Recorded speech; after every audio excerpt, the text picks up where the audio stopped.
மக்களே, உங்களுக்கு ஒரு அருமையான வாய்ப்பு வந்திருக்குது. அதை பயன்படுத்திக்கங்க.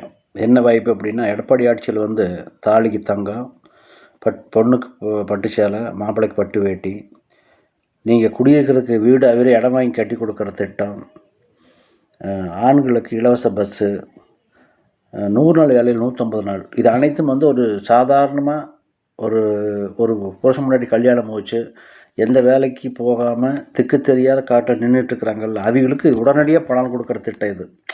அதாவது எல்லாத்துக்கும் பேக்ரவுண்டு இருக்குது, ஒருத்தருக்கு பேக்ரவுண்டு இருக்காது. அந்த பேக்ரவுண்டு இல்லாதவங்களுக்கு உடனடியாக வேலைகள். ஒரு குழந்தை பிறந்தா அந்த பாக்ஸு திட்டம்னு ஒன்று இருக்குது. இது அனைத்தும் ஒரு சாதாரண ஏழை குடும்பத்தில் பிறந்தவர்களுக்கு உடனே போய் சேரக்கூடிய திட்டம். அப்படி பார்த்து திட்டம் போட்டுக்கிறாங்க. இதெல்லாமல் 2000 அப்படிங்கிறது ரேஷன் கார்டு கொடுக்கறது. சில பேர் வந்து எவ்வளோதான் வசதி இருந்தாலும் அவர்களுக்கும் உண்டான கஷ்டம் இருக்குது.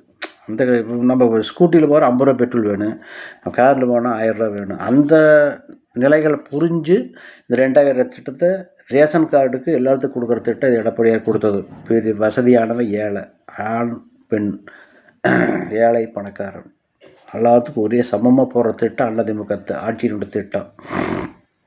மாடி வீடு, 100 நாள் வேலை, இதெல்லாம் அருமையான திட்டங்கள்.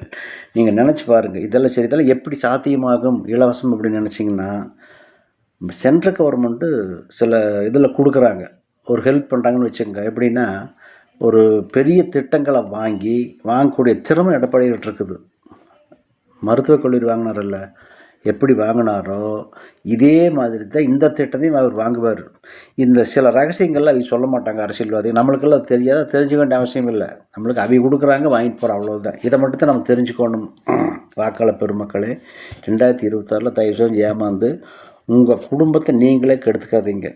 யார் எதை சொன்னாலும் சரி, நம்ம குடும்பம் பிழைக்கிறதுக்கு என்ன வழி அதை பாருங்கள்.